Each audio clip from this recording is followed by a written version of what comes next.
الحمد لله نحمده ونستعينه ونستغفره ونؤمن به ونتوكل عليه ونعوذ بالله من شرور أنفسنا ومن سيئات أعمالنا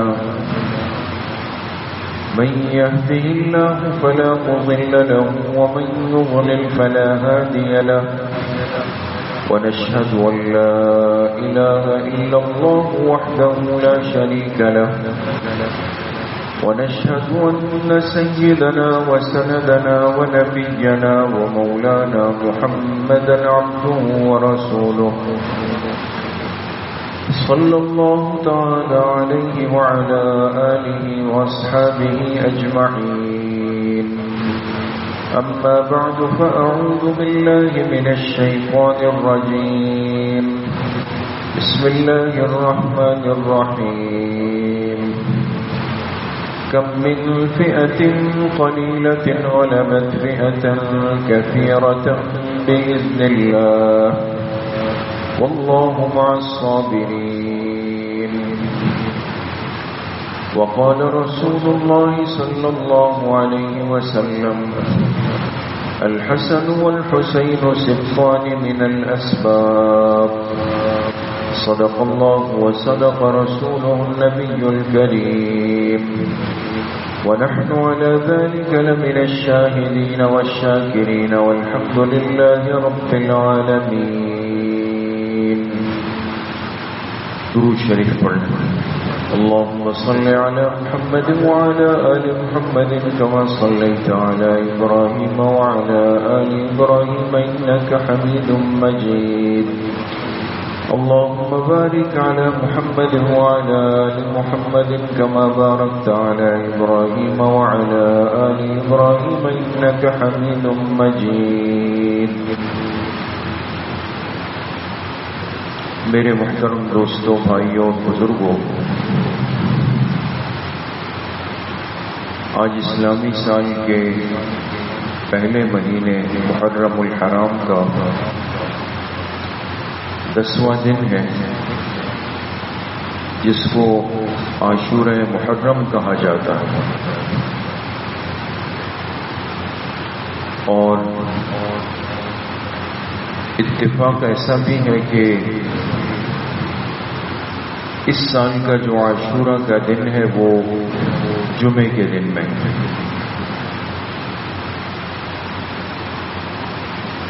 اور پوری دنیا کے اندر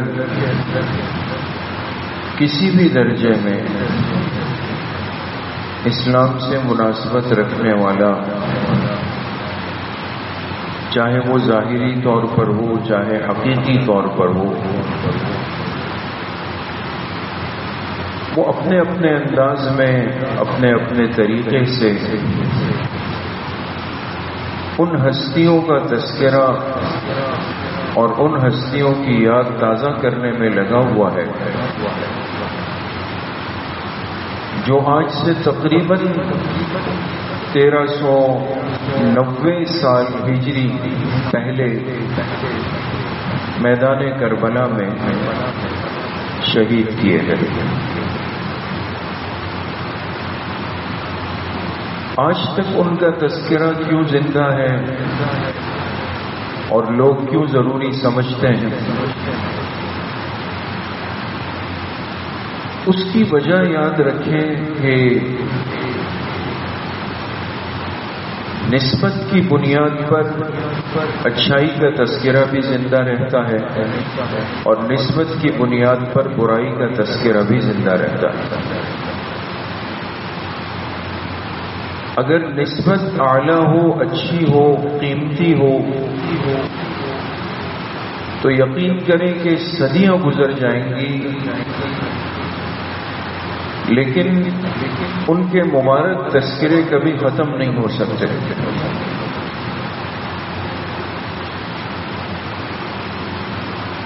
اس لیے حضور علیہ الصلوۃ والسلام کے دنیا سے تشریف لے جانے کے 51 سال بعد، نصف صدی کے بعد یہ بڑا سانحہ پیش آیا،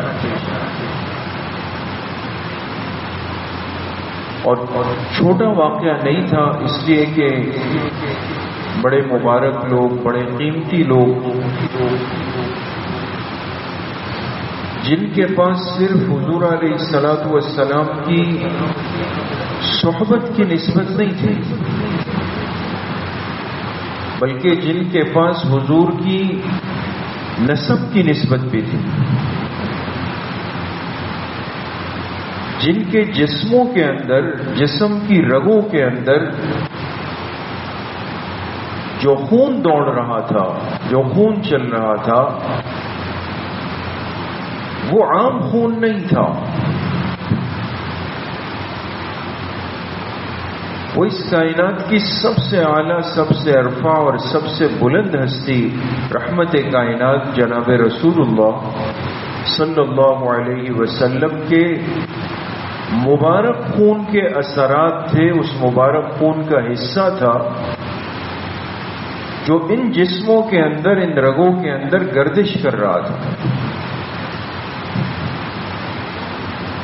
اس لیے کہ آپ کے نواسے ہیں۔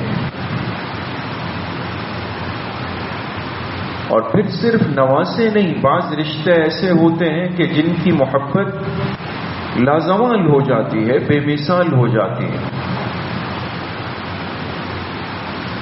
ہم تک ان ہستیوں کے جو فضائل پہنچتے ہیں، اہل بیت عظام کے جو مناقب پہنچتے ہیں امت کے پاس،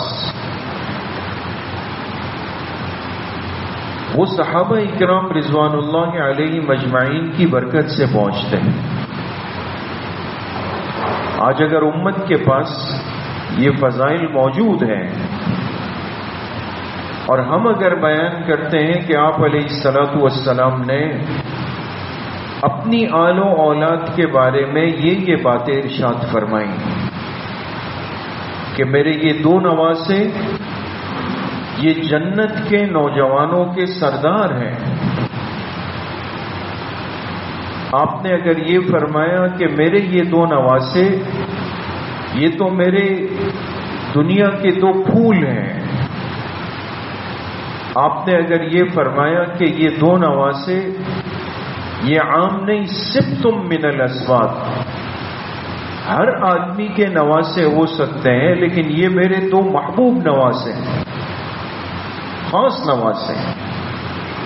اس لیے میں آپ سے عرض کروں، مسجد نبوی شریف میں اللہ پاک سب کو حاضری نصیب فرمائے، آپ نے ایک چیز دیکھی ہوگی،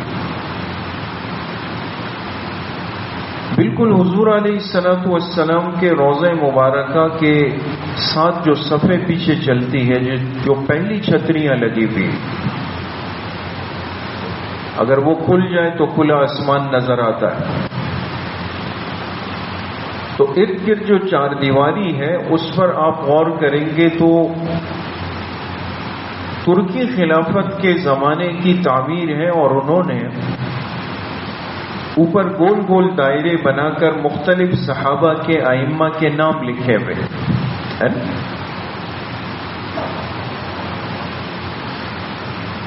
اور ہر صحابی کا ایک تعارف ایک لفظ میں لکھا ہوا ہے۔ کمال یہ کیا ہے، چھوٹے سے دائرے میں اس شخصیت کا ایک تعارف کہ یہ کون ہے۔ وہاں آپ غور کریں، وہاں حضرت حسین رضی اللہ عنہ کا نام مبارک لگا ہوا ہے دائرے میں، ان کے ساتھ نیچے کیا لکھا ہوا ہے؟ کبھی غور کیا ہے دوست؟ اب کے جائیں اور اللہ سب کو حاضری نصیب فرمائے تو ضرور دیکھیے، جہاں حضرت حسین رضی اللہ عنہ کا نام مبارک ہے تو نیچے ایک لفظ لکھا ہوا ہے، اور وہ کیا لکھا ہوا ہے؟ سبط رسول اللہ صلی اللہ علیہ وسلم۔ سبط، سین با قام، سبط رسول اللہ صلی اللہ علیہ وسلم۔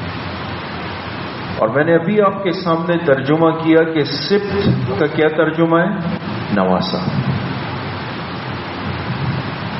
یہ صرف ایک رشتہ نہیں بتایا انہوں نے یہ حدیث کی طرف اشارہ کیا کہ رحمت کائنات صلی اللہ علیہ وسلم نے اپنے ان نواسوں کے تعارف میں خصوصیت کے ساتھ فرمایا ہما صفان من الاسباط، نواسے تو سب کے ہو سکتے ہیں لیکن حسن اور حسین پھر میرے خاص نواسے ہیں، محبوب نواسے ہیں، میرے پیارے ہیں، اتنے پیارے ہیں کہ آپ علیہ الصلوۃ والسلام خطبہ ارشاد فرما رہے ہیں اور چونکہ دونوں شہزادوں میں، دونوں بھائیوں میں فرق کتنا ہے عمر کا 11 مہینے کا، یعنی سال کے بقدر اتنا فرق ہے، قریب قریب۔ مسجد نبوی شریف بھری ہوئی ہے، خطبہ ارشاد ہو رہا ہے، آپ ممبر پہ ہے اور آپ کی نظر پڑی کہ دونوں تیار ہو کے گھر سے آئے ہیں جیسے بچے آتے ہیں، اور آتے ہیں چلتے ہیں پھر گر جاتے ہیں، چند قدم چلتے ہیں گرتے پڑتے آ رہے ہیں۔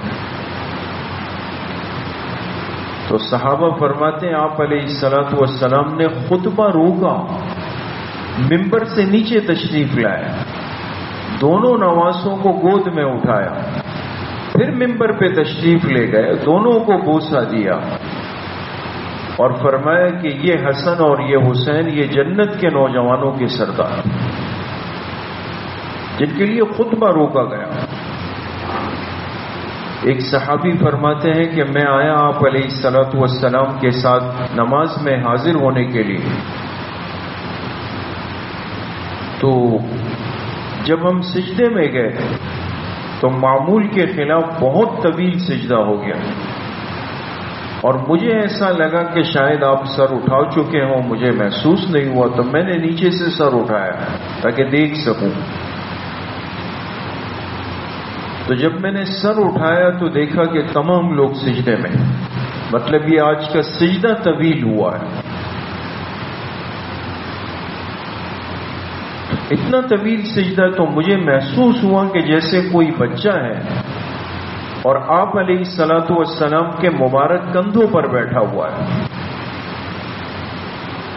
جس کی وجہ سے آپ علیہ السلام نے اتنا طویل سجدہ فرمایا۔ پھر کافی دیر کے بعد آپ اٹھے اور جب سلام پھیرا تو تب صحابہ نے دیکھا کہ حضرت حسین رضی اللہ عنہ آئے تھے درمیان میں اور جا کر اپنے محبوب نانا کی پشت کے اوپر سوار ہو گئے۔ آپ نے جب محسوس کیا کہ یہ تو حسین آئے ہیں اور گردن پہ بیٹھ گئے ہیں، ایسا نہ ہو کہ یہ گر جائے، ان کی وجہ سے آپ نے اپنے سجدے کو طویل فرما دی۔ عام ہستیاں تو نہیں ہیں، یہ عام لوگ نہیں ہیں، آپ نے اپنی حیات مبارکہ کے اندر ان کو ایک مرتبہ گود میں اٹھایا اور پھر آپ نے فرمایا کہ میرے اس بیٹے کو ایک وقت آئے گا، ایک گروہ اٹھے گا اور وہ اس کو ظلماً شہید کر دے گا۔ اپنی حیات میں فرمایا، پیشن گوئی ہو گئی کہ ایسا ہونا تھا اس امت کے اندر۔ اسی لیے جب حضرت امیر معاویہ رضی اللہ عنہ کی وفات کا وقت آیا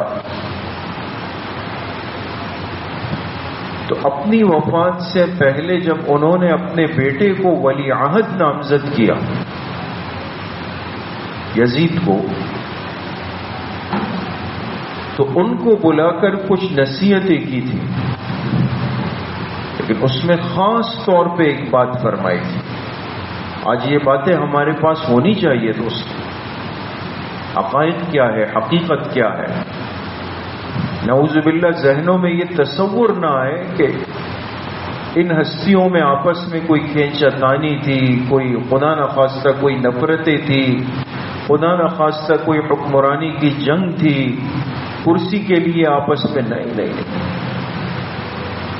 جن کے لیے اللہ کے پاک پیغمبر فرما چکے ہیں جنت کے نوجوانوں کے سردار ہیں، انہیں دنیا کی اس حقیر حکمرانی کی کیا ضرورت ہے؟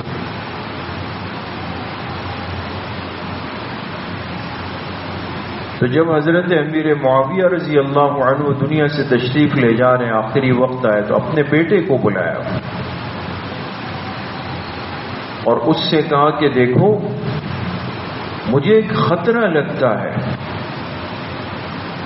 کہ آگے چل کر کچھ لوگ اٹھیں گے جو پاک پیغمبر کے نواسے کو آپ کے مقابلے میں لانے کی کوشش کریں گے، اس لیے کہ اور کوئی ایسا نہیں ہوگا جو اس ٹکر کا ہوگا۔ کچھ لوگ ایسا کریں گے، آپ کے مقابلے میں لائیں گے، امت کے اندر فتنہ پھیلانے کی کوشش کریں گے۔ اگر ایسا ہونے کی کوشش کی گئی تو میری وصیت یاد رکھنا کہ حضور علیہ الصلوۃ والسلام کی قرابت اور نسبت کا خیال رکھنا، اس کو پامال مت کرنا۔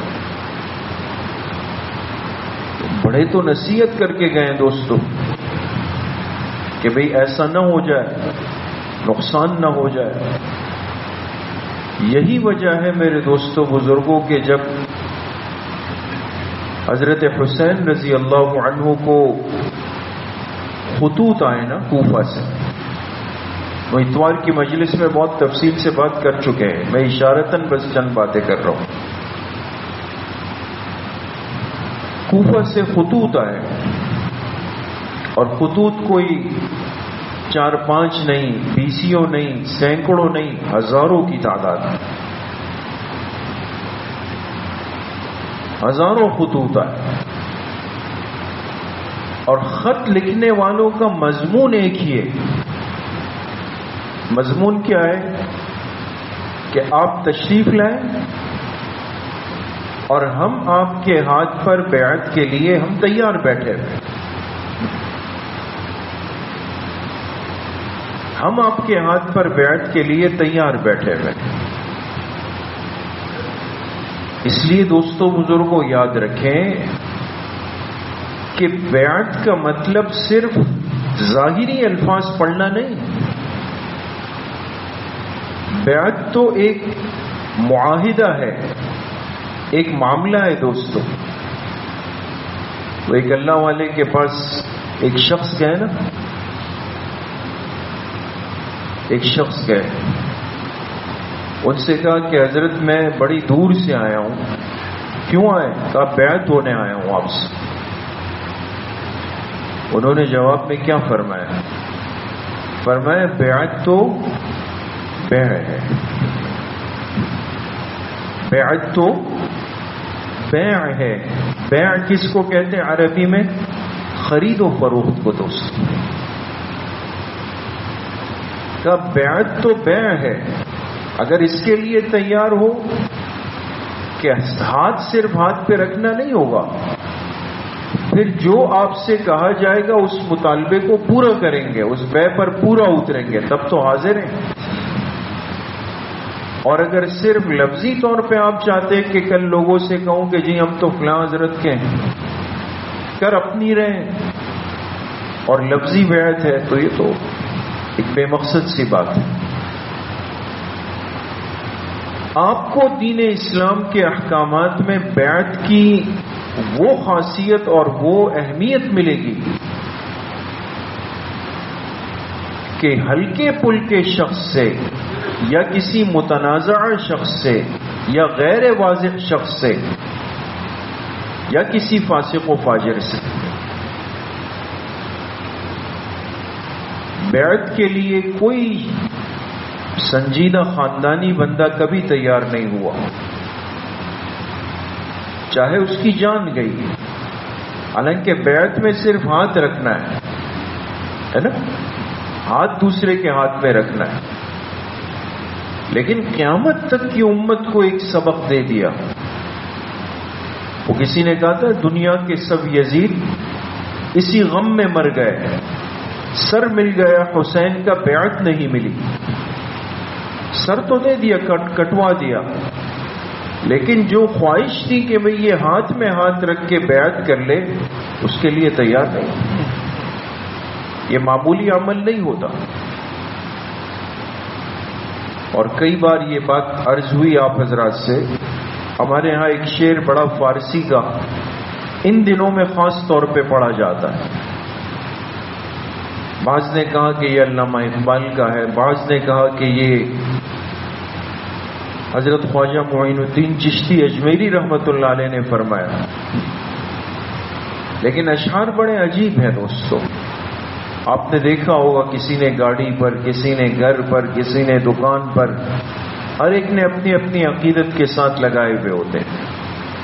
شاہ است حسین، بادشاہ است حسین، دیکھا ہے؟ دین است حسین، دی پناہ است حسین، سرداد نداد دست در دست یزید، حقا کے بنا لا الہ است حسین۔ کیا مطلب ان اشعار کا؟ شاعر کہتا ہے کہ اگر حقیقت کی آنکھ سے دیکھے تو دین بھی اور دین کی حفاظت بھی حضرت حسین کر کے چلے گئے۔ شاہ بھی وہ تھے اور بادشاہ بھی وہ تھے۔ اور اب تیسرے مصرے میں اصل بات کر رہے ہیں، اس کو سمجھے دوستو، آپ کو سب سمجھ آ جائے گا۔ کہتے ہیں سرداد نداد دست در دست یزید۔ کیا مطلب؟ سر دے دیا لیکن اپنے ہاتھ کو یزید کے ہاتھ پہ نہیں رکھا۔ حالانکہ آپ بتائیں کہ ہاتھ کٹ جائے انسان اپاہج ہو جائے گا، مرے گا نہیں، زندہ رہے گا۔ کتنے لوگ ہوتے ہیں خدا نخواستہ حادثات میں ہاتھ کٹ جاتا ہے، زندگی گزار رہے ہیں۔ ہاتھ کٹنے سے جان بچتی ہے، زندگی ختم نہیں ہوتی، اور سر کٹنے سے تو زندگی اختتام پذیر ہو گئی۔ لیکن اس واقعے میں بڑا عجیب ہوا ہے کہ اگر حضرت حسین رضی اللہ تعالی عنہ صرف ہاتھ رکھ دیتے یزید کے ہاتھ پہ تو جان بچ گئی تھی، زندگی بچ گئی تھی، زندہ سلامت ہوتے، واپس آ جاتے۔ لیکن عجیب کیا انہوں نے کہ ہاتھ نہیں رکھا، جو آسان چیز تھی، سر کٹا کیا؟ سرداد نداد دست در دست یزید۔ کیوں یہ پیغام دیا دوستو؟ واقعہ کربلا سے حاصل ہونے والا سب سے بڑا سبق اور پیغام کیا ہے؟ کہ وہ ہاتھ جو بیعت کے لیے کسی کی طرف بڑھتا ہے، بیعت ہونے کے لیے کسی کی طرف بڑھتا ہے، وہ ہاتھ انسان کے سر سے زیادہ قیمتی ہو جاتا ہے۔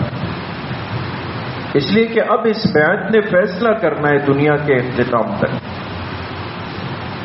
کہ کون حق ہے اور کون باطل ہے۔ سر کٹ گیا،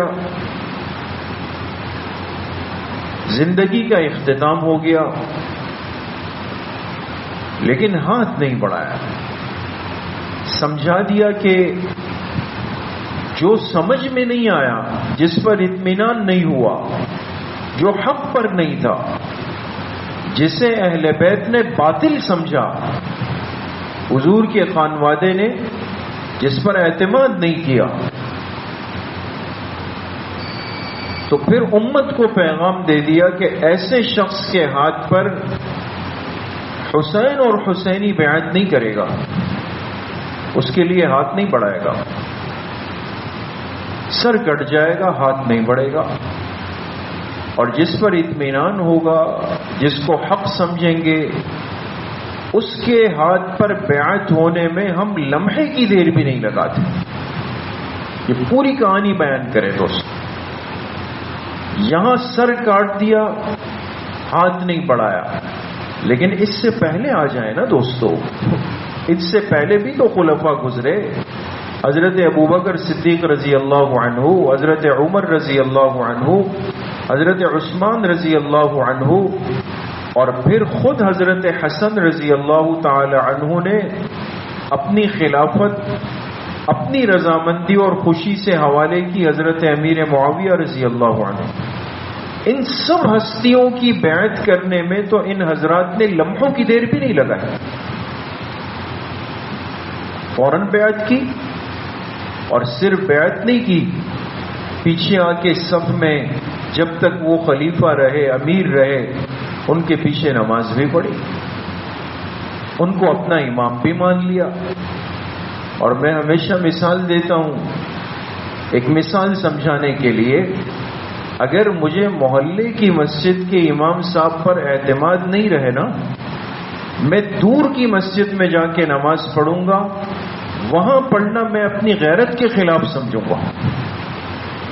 ایسا ہی ہے نا دوست، جہاں مناسبت نہیں بنی، سمجھ میں نہیں آیا، اعتماد نہیں ہوا، اعتبار نہیں ہوا، تسلی نہیں ہوئی، تو ہم کہتے یار طبیعت نہیں مانتی یہاں نماز پڑھنے کی.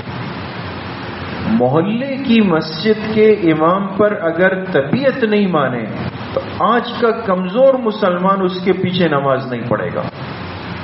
جو حضور کا خاندان تھا، جو پاکیزہ لوگ تھے، جن کے جسموں میں حضور کا مبارک خون دوڑ رہا تھا، یہ کیسے ہو سکتا ہے دوستوں کہ ان کو مصلی کے امام پر اطمینان نہیں تھا لیکن پھر بھی ڈر کی وجہ سے پڑھتے رہے؟ یہ ہو سکتا ہے دوست؟ کبھی بھی نہیں ہو سکتا. لہذا یہ عقیدہ محفوظ رکھیں دوستو. آج کے دن کی مناسبت سے سب سے بڑا سبب جسے حضور کی یہ نسبت حاصل ہے، خاندانی نسبت حاصل ہے، اور جو اہل بیت کے دائرے کے اندر آ گیا، خاندان نبوت کے اندر شامل ہو گیا، کچھ بھی ہو لیکن وہ ایمانی غیرت کے خلاف کوئی عمل نہیں کر سکتا. انہوں نے جن کو صحیح سمجھا ان کو اپنا امام بنا لیا، ان کی خلافت پر بیعت بھی کر لی، سب چیزیں کر لی. لیکن جو سمجھ نہیں آیا، جس کے لیے طبیعت تیار نہیں ہوئی، جس کا فسق و فجور واضح ہوا کہ بھئی یہ غلط ہے، یہ تو امت کو تباہ کر دے گا، اس کے لیے حضرت حسین رضی اللہ عنہ نے مدینہ سے سفر شروع کیا، مکہ سے ہوتے ہوتے ہوتے ہوتے ہوتے چل کر کوفہ آئے. یہ اتنا لمبا سفر کیا، پورے خاندان داؤ پر لگا دیا، لیکن امت کو سمجھا دیا کہ غلط آدمی کے ہاتھ پر بیعت نہیں کی جا سکتی ہے. سرداد نہ داد دست در دست یزید، سر تو دے دیں گے، سر کٹ جائے گا، لیکن بیعت کے لیے جسم سے یہ ہاتھ غلط آدمی کے ہاتھ پہ نہیں بڑھ سکتا. اس لیے میرے عزیزوں، دوستوں، بزرگوں، سب سے پہلا سبب انسان کا حق کے ساتھ کھڑا ہونا، باطل سے اجتناب کرنا. دوسری اہم بات میرے دوستوں بزرگوں یہ ہے کہ صرف لفظی قصے یہ اس امت کا مزاج نہیں ہے کہ ہم قصے بیان کریں نہیں. اصل چیز کردار ہے. کردار کیا ہے؟ آج میں زبان سے کہوں کہ جی میں پکا حسینی ہوں اور الحمدللہ ہم حسینی ہیں، لیکن میرا عمل وہ نہیں کہہ رہا.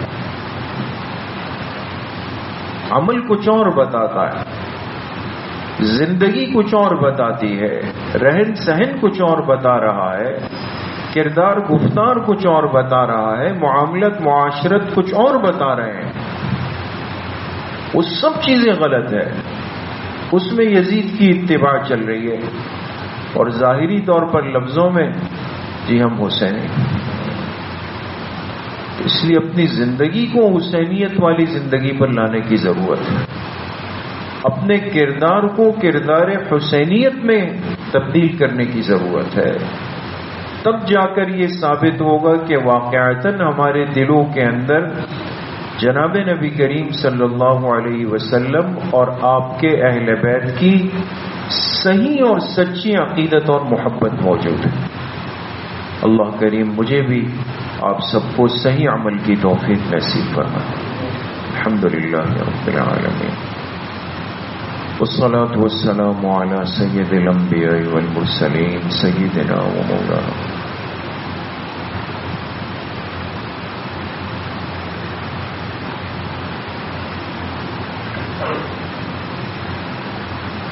وصلی